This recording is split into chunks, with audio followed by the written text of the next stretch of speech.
Okay, welcome back. So today we're going to address another topic related to COVID-19. And today we want to answer the question, what the heck is a coronavirus variant anyway? So one way to think about this, if you've ever watched X-Men or Marvel comics or a Marvel movie, there's a mutant, and a mutant will have special powers. And it's a similar idea of how you can think about a coronavirus variant. So what that is basically, it is a copy of the virus with special powers.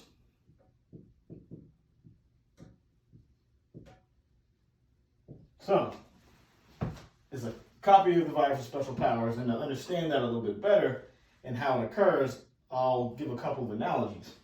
So one of the first analogies that you can think of how this occurs is, say you're at work and you need to make copies. So say you have an important document at work and it has your boss's name on it. Say his last name is Davis, and there's an error on the page and it has an extra S in that name, which is not correct.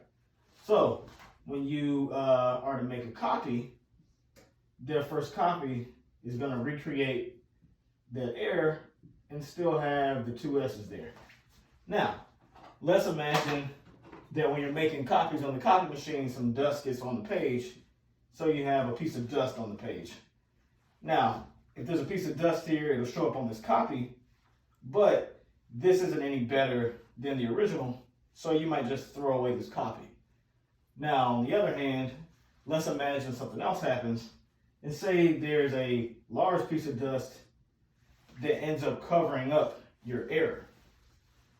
And so when you make the copy, you actually get rid of that extra S there, and then you have the name spelled correctly.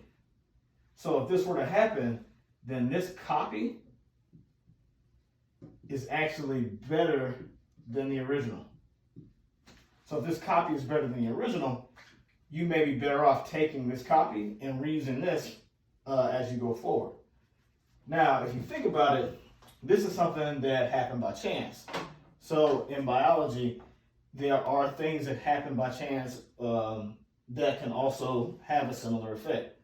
So if we look back to our previous presentation when we talked about how the virus infects your cells, if we want to look back at that process, you're going to have the virus here, and it has this genetic material inside. If you recall, that's called RNA. And it will attach to the outside of the cell using this spike protein here, and it will touch another protein on the surface of a healthy cell. It'll enter the cell. It'll make copies of itself, and then those copies escape, and then they can infect other cells. Now, this process of making copies of itself, it also has to copy its genetic material, or the RNA. And when that happens, there's a lot of times when individual mistakes will happen, and where a lot of times those minor mistakes will be like the speck on the paper and not be helpful. But every once in a while, one of those errors will actually make an improvement so that the copy will have a special power and be better than the original. So to give a more specific examples of what some of those advantages could be, is we'll make a quick list here. So one thing that could happen is that the virus can become more contagious. Now, one way this could happen physically is if we look at this first step, when the virus uses the spike protein to attach to the surface of one of your healthy cells, there could be mutations on that spike protein that will cause this connection to be stickier. And in that case, what ends up happening is that the virus will actually be more efficient and more successful at sticking to your cells and infecting you. And an example of this from the pandemic would be the Alpha variant. So I'll write that down as an example, the Alpha variant. And so if you think about one of the other presentations, and we remember that it's a numbers game, that would mean that if you look at, say, over time, the amount of virus in your body changes. This is time here, and this is the amount of virus. and then it changes over time. So if you got the variant that's a little bit more contagious, you may start at a higher level here. And so your curve may look like this instead, because you got, if the virus was more efficient at the first step in infection. Now, similar types of mutations can also occur, and that will give potentially another advantage, and that would be that the virus can copy more quickly. So in this case, the virus will be able to grow its numbers more quickly. So say that you started here from the initial infection, what will happen is this curve will increase faster. And in that case, your body will have a harder time finding out the virus.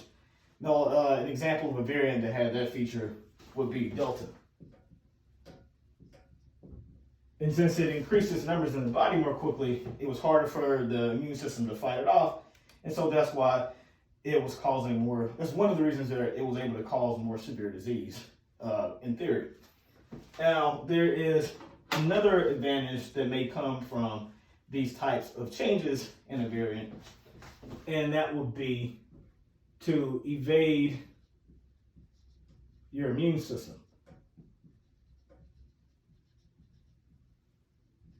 And this one is a bit more scary because it will give you the idea that if you're vaccinated or if you had a previous infection and your immune system had learned how to fight off coronavirus, it might not be able to do it quite as efficiently.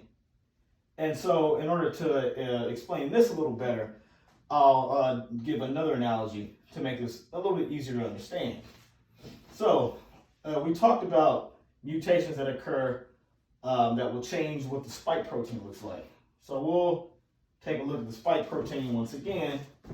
And to better understand this, we should talk about, well, what is a protein? So this is the spike protein. So what a protein is it is a string of individual molecules that are stuck together. And so I'll draw an example here of these different molecules that are attached in a pattern to each other. Now, the genetic material of the RNA will give instructions for how to build this protein. And the building blocks for these proteins are called amino acids.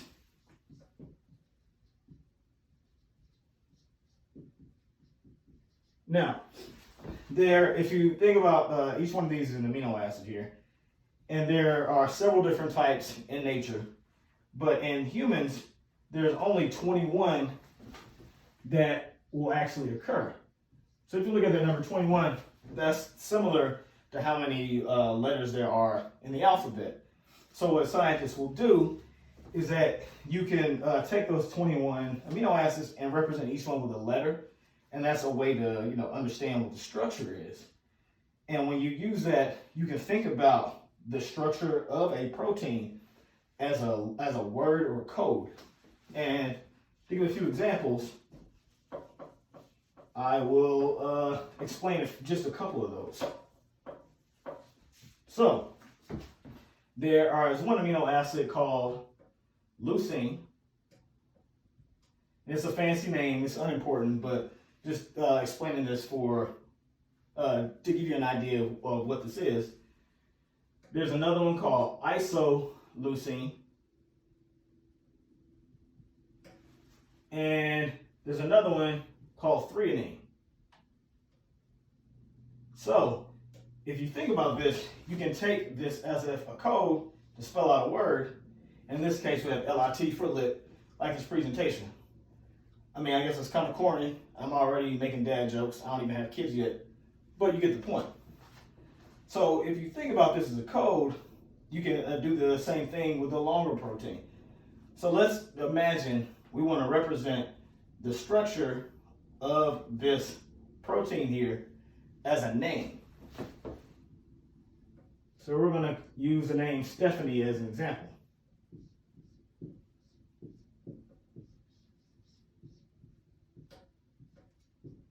say we have the name Stephanie. It's a common name. We're all usually pretty familiar with it. Now, if you recall, we talked about the immune system before and how it works a little bit.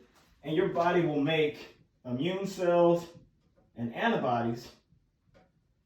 And these antibodies and immune cells will be trained to recognize a certain protein.